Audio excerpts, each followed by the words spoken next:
Praise the Lord. Hi friends, வாங்க சமையல தெரிஞ்சுக்கலாம். ஸோ இப்போ நீங்கள் இதோட பார்ட் 2 தான் பார்க்குறீங்க.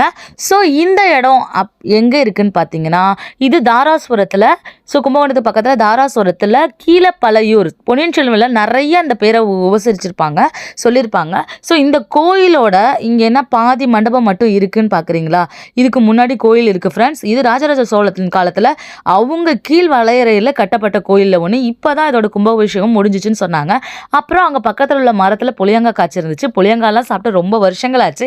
ஸோ அங்கே பறித்து அந்த புளியங்காய்லாம் டேஸ்ட் பண்ணிட்டு இருந்தோம் ஃப்ரெண்ட்ஸ். ஸோ அப்படி இந்த கோவில் மண்டபம் பார்த்தீங்கன்னா, இந்த மண்டபத்துக்கு பின்னாடி கற்களால் அமைக்கப்பட்ட ஒரு சின்ன குகை மாதிரி இருக்குது. இங்கேருந்து தஞ்சாவூர் பெரிய கோயிலுக்கு சுரங்கம் இருக்குது அப்படின்னு சொல்கிறாங்க.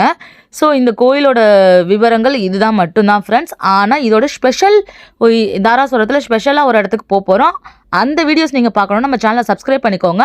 அது மட்டும் இல்லாமல் இங்கே வைணவ திவ்ய தேச ஸ்தலங்களில் 108 கோயிலில் 21வது வரிசையில் உள்ள சோமநாதர் சுவாமி கோயிலுக்கு இது கீழப்பழையறையில் இருக்குது. ஸோ இந்த கோயிலோட விவரங்களும் அடுத்த வீடியோவில் நான் உங்களுக்கு சொல்கிறேன். Stay connect and